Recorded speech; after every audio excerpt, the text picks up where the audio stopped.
semua rakan-rakan media yang kita hormati. Terima kasihlah kerana dapat hadir pada malam kita ada preview sekejap kita program apa ni kita punya rehearsal ya. Jadi sebenarnya saya amat teruja melihat persembahan pada malam ini, walaupun persembahan kita Datuk Jamal lebih pada di saat-saat akhir ya, kita membuat persiapan, termasuk membuat persiapan di pentas, dan akhirnya alhamdulillah pada malam ini dapat juga kita membuat persembahan boleh kata percubaan yang kita akan adakan sebenarnya pada besok hingga 3 hari bulan, di mana pada malam ini mungkin saudara tak nampak dua penyanyi utama kita pada malam ini, iaitu Datuk Khatijah Ibrahim dan juga Puan Nia Sirita, kerana mereka berdua ada komitmen yang telah ditetapkan lebih awal. Maka insyaAllah pada malam besok kita akan dapat menyaksikan persembahan penuh membawa ke hari terakhir, iaitu pada 3 hari bulan. Seperti mana yang saya pernah maklumkan di awal sidang media sebelum ini, konsep ini adalah merupakan konsep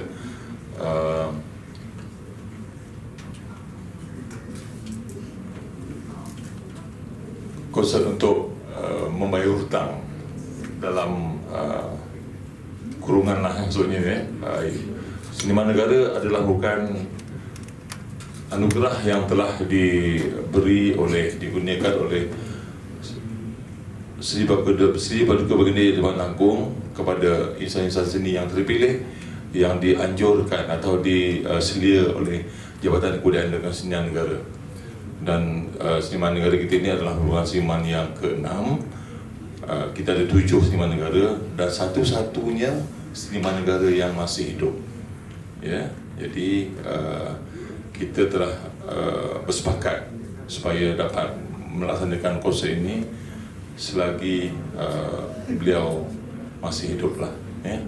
Jadi kebanyakan sebelum ni kita adakan TV konsert ni untuk mereka yang telah tiada. Penjualan tiket tu agak perlahan. Untuk malam kedua tu nampaknya dalam 70%.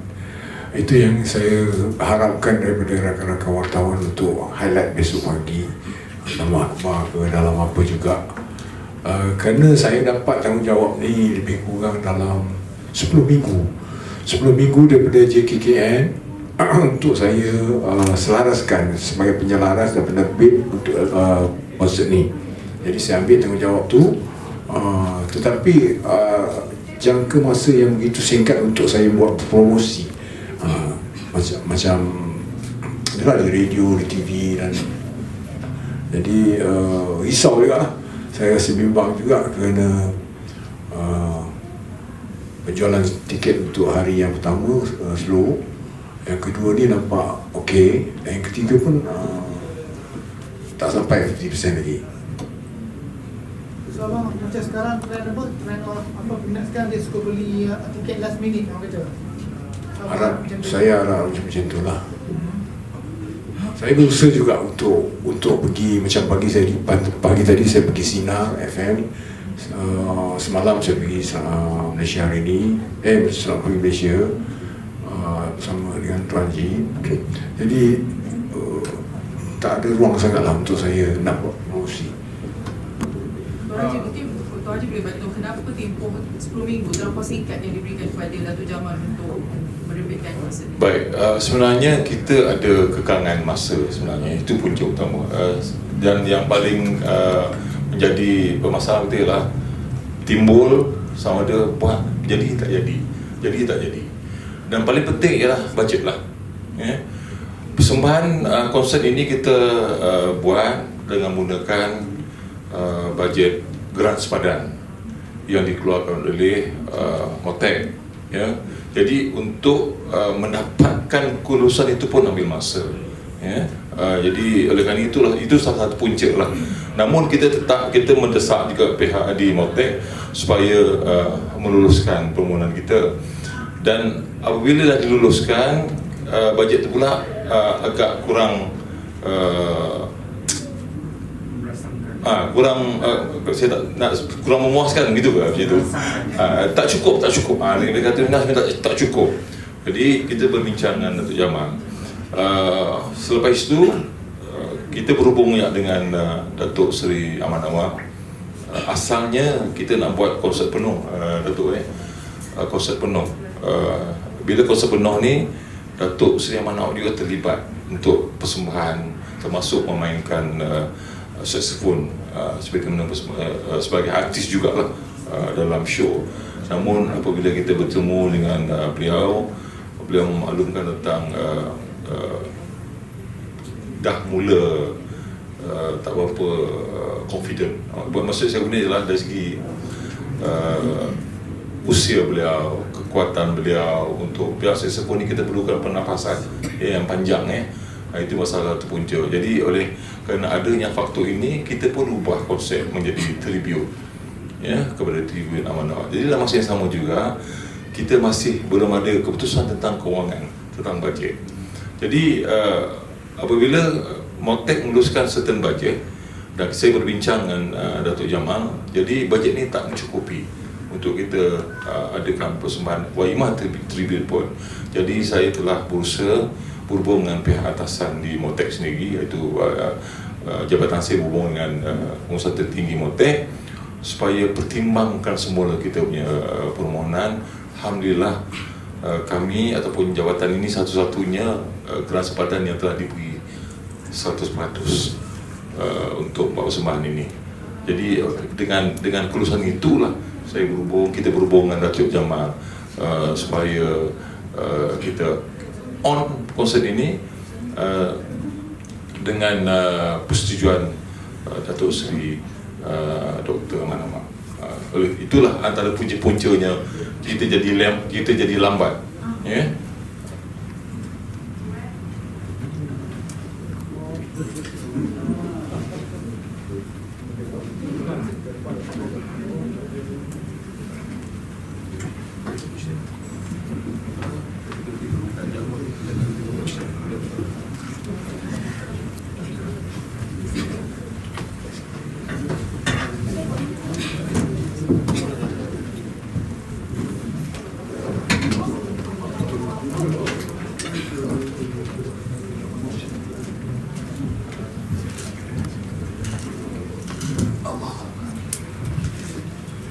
Terima kasih Datuk Seri. Jadi bersama-sama kita ada tokoh ataupun sinema negara yang kita lahirkan untuk konsert tribute Datuk Seri Dr. Ahmad Anwar. Kalau ada apa-apa pertanyaan dengan kita punya sinema negara kita, silakan. Datuk Seri, apa perasaan Datuk Seri apabila melihat satu tribute diadakan untuk Datuk? Saya rasa nak menangis. Sebab saya dengar lagu-lagu balik, penyanyi yang bawa saya didikkan saya tu menyanyi dengan baik kan. Rasa nak menangis kan. Saya pun tak macam mana saya boleh buat begini, banyak lagu yang setiap lagu tu ada karakter kan. Jadi itulah saya duduk di belakang tadi mengalir air mata juga lah. Tengok satu harga yang besar bagi saya. Jadi saya tak tahu nak ucapkan macam mana, tak tahu. Saya bersyukur lah. Ram, ceritakan pengalaman you setelah sekian lama you tak bertemu dengan Sifu you ni. Sebenarnya memang itu memang lama sangat tak jumpa dan rasa rindu sangat sebenarnya nak jumpa dengan, sebab tadi pun boleh cakap dengan nombor yang lama tu tak nampak nak call, so macam sebenarnya memang dah lama nak jumpa dia, so rasa terubatlah rindu ni hari ni, dengan sebab rasa happy juga sangat sebab terpilih salah seorang daripada untuk menyanyi pada konsert ni kan. So syukur alhamdulillah. Untuk Datuk Jamal kan, walaupun malam ni malam rehearsal dan mungkin belum sepenuhnya, tapi kepuasan Datuk sendiri untuk persembahan malam ini macam mana? Bagi diri saya, persembahan saya memang dari dulu prinsip saya, kalau saya menyanyi, saya akan menyanyi sungguh-sungguh. Saya akan hiburkan setiap orang kalau boleh. Saya tak ada malam ni rasa jadi saya buat 50% je, tak ada. Bagi saya kena menyanyi walaupun saya seorang dalam bilik air, saya akan menyanyi sungguh-sungguh. Itu yang semampu boleh lah kan. Tak tahu lah hari ini hasilnya bagus ke tidak, saya tak tahu. You orang yang boleh menilainya. Okey, Shidi, Ramla, Datuk Jamal ya, adakah anda masih mengharapkan hasil tangan yang baru daripada Datuk Seri kita? Awalnya je kita Datuk Seri Dr. Ahmad Nawang.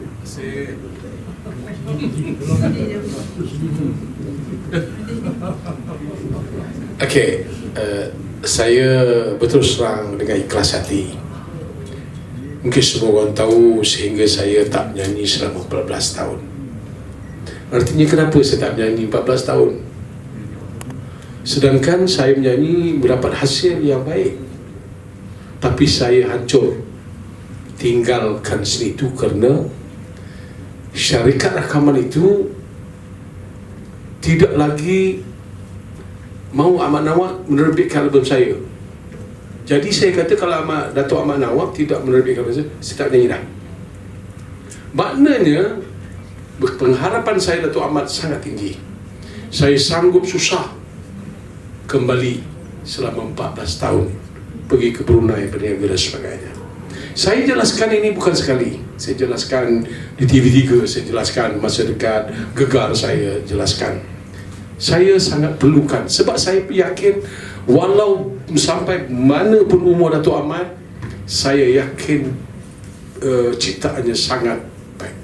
Sebab lagu saya yang dibuat, lagu Jamal, Datuk Jamal, lagu Ramlah Ram, banyak lagi penyanyi-penyanyi yang telah dikompos dengannya, semuanya berjaya. Jadi bukan orang lain, itu tidak bagus untuk mengkomposkan lagu saya dan sebagainya, tapi lain, jiwa itu sudah lekat dengan dia. Jadi saya sanggup tinggalkan. Itulah artinya kalau ada Datuk Ahmad Datuk lagi nak buat lagu untuk kami, tak tahulah, saya nak lagi walau macam mana lagu pun. Itulah dia. Lebih kurang.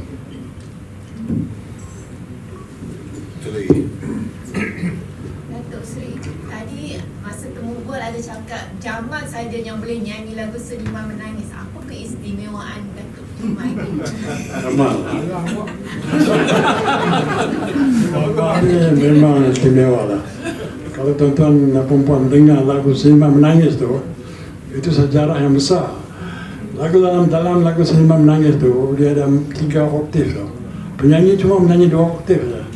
Jadi waktu saya buat lagu tu, saya bergaduh dengan dia. Dia kata dia nak bunuh. Dia kata mengapa Abang Mat nak bunuh dia? Buat tinggi-tinggi. Tapi saya nak buat satu benda yang ada trademark, yang belum ada penyanyi yang boleh menyanyi lagu tu. Sebab range dia terlampau tinggi. Jadi sampai hari ini dia menyanyi memang begitu istimewa. Saya dengar tadi pun, dahsyat betul lah Jamal. Orang kata dia penyanyi nombor 1 Malaysia tu memang betul lah kan. Tapi dalam lagu Selima Menangis tu banyak pergaduhan lah. Dia macam-macam karakter dia buat, tapi saya sabar. Hari ini kita boleh dengar lah bagaimana istimewa dia menyanyi lagu Selima Menangis tu.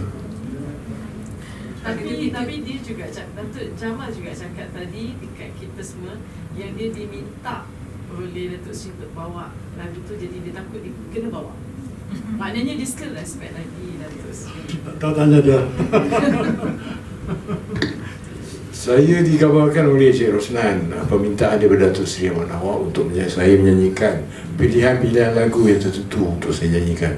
Jadi bila Datuk Seri kata lagu Selima Menangis, saya terbayang kalau dia main saxophone mungkin lebih menarik kan.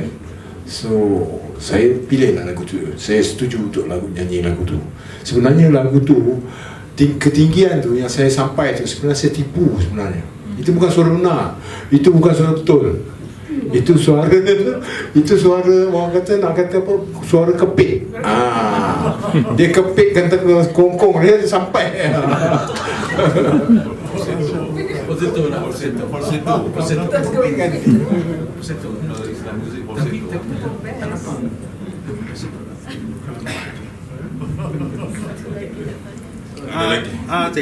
Kenapa penyanyi Wani Hasrita dipilih untuk mungkin mewakili penyanyi hari inilah untuk terlibat dalam konsert tribute bersama Dr.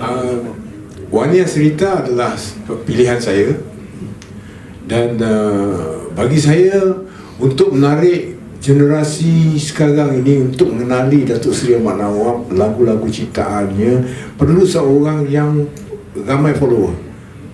Umpamanya macam Wani Asrita atau beberapa penyanyi yang tersohor dan ramai pengikut. Jadi dengan dari segi bisnes pun perlu orang macam ni, sebab dia boleh tarik followers untuk hadir. Yang kedua, boleh mengenali lagu-lagu Ahmad Nawab. Dan yang ketiga, saya kenal Wani ni masa dia sekolah lagi, masa dia belajar di universiti lagi. Saya tahu dia memang boleh nyanyi. Ada lenggok-lenggok dia, sepatutnya dia nyanyi lagu Burung Pungguk ke apa ni, banyak lagu-lagu yang kemelayuan yang Datuk Seri buat. Sepatutnya dia pilih lagu-lagu tu. Tapi dia sendiri memilih lagu-lagu Bossa Nova, lagu-lagu Syarif Aini dan Uji Rashid. Jadi harapan saya tu, apa yang saya fikirkan jadi kenyataan lah, supaya generasi muda datang. Datuk Seri ada 2,000 lebih karya lagu. Adakah pemilihan lagu untuk konsert ni sukar untuk dilakukan? Sebenarnya untuk persembahan bukan saya yang buat, Cik Roslan yang pilih. Segala lagu-lagu atau cara ataupun susunan muzik, susunan lagu-lagu semua Cik Nan yang buat. Jadi saya follow je, saya ikut saja.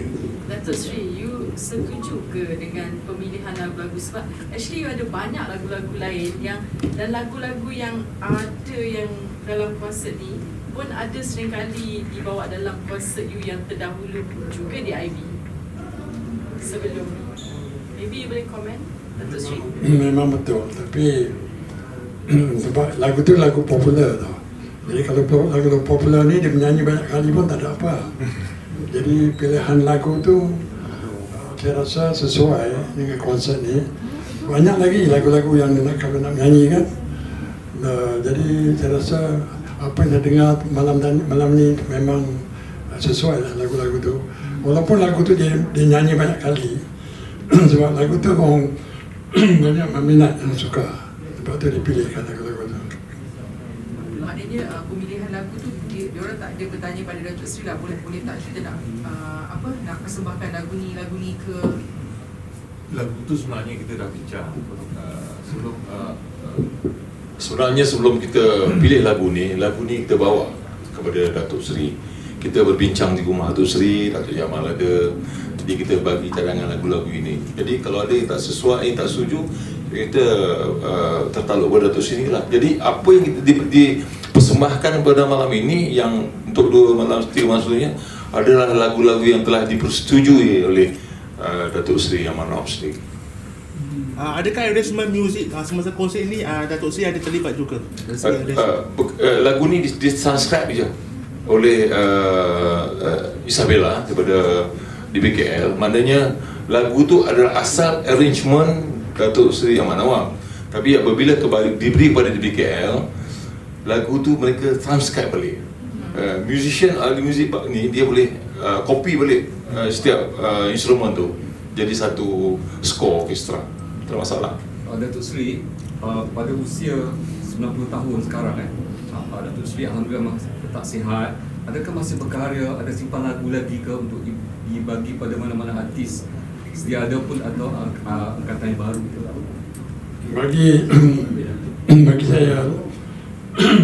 Bagi saya buat lagu tu saya tak simpan tau. Tiap-tiap penyanyi tu datang, saya akan buat recording tu karakter penyanyi tu.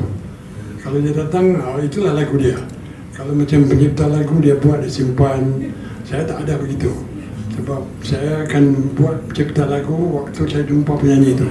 Dan 1 minggu tu, 2 minggu tu saya akan bayangkan bagaimana penyanyi tu, karakter dia. Sebab penyanyi ni dia ada karakter sendiri tau. Jadi lagu-lagu tu kalau saya buat tu memang sesuai. Jadi kalau penyanyi tu dah menyanyi lagu tu, itulah lagu dia. Walaupun dia menyanyi lagu lain, penyanyi yang asal tu tak boleh compare dengan penyanyi yang baru ni. Walaupun standard tu sama. Sebab lagu tu, saya ambil lagu tu semua karakter song. Saya buat tu untuk dia, sampai bila-bila untuk dia. Itu cara saya pencipta lagu. Datuk Seri, kenapa Ramla Aram adalah penyanyi terakhir yang Datuk Seri bagi lagu, dan tak ada lagi lagu lain tak ada lagi penyanyi lain selepas tu? Betul kan? Saya tak tahu.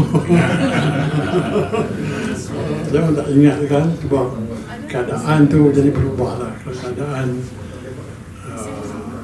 saya rasa ada juga lagu yang sebagai penyanyi selepas Ramla kot. Ada kot. Saya tak ingat. Ayu Majid? Rohayu tak? Ada. Nasir Wak dia sebelum. Dari Husin. Dari Husin saya buat. 3 lagu baru. Ya, that's right.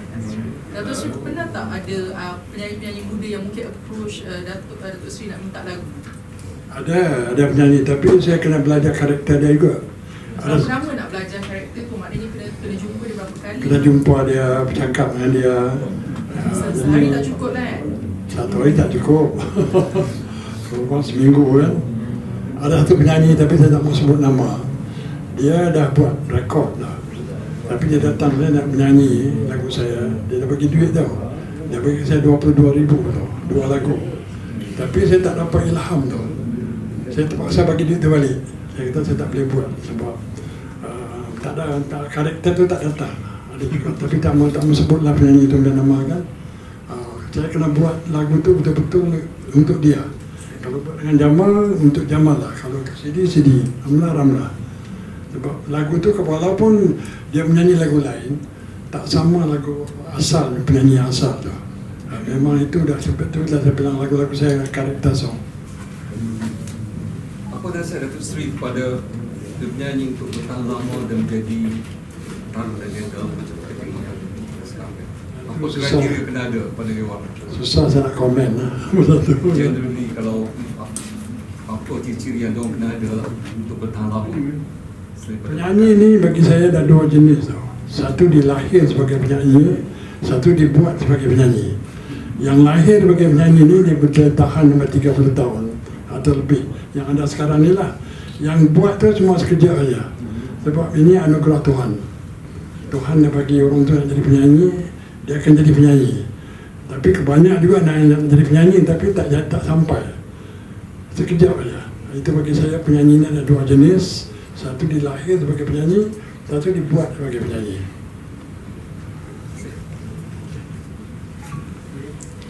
Itu saja soalannya. Terima kasih kepada semua rakan media dan juga terima kasih kepada yang berusaha Tuan Haji Mesran Muhammad Yusof, Ketua Pengarah Jabatan Kebudayaan dan Kesenian Negara JKT.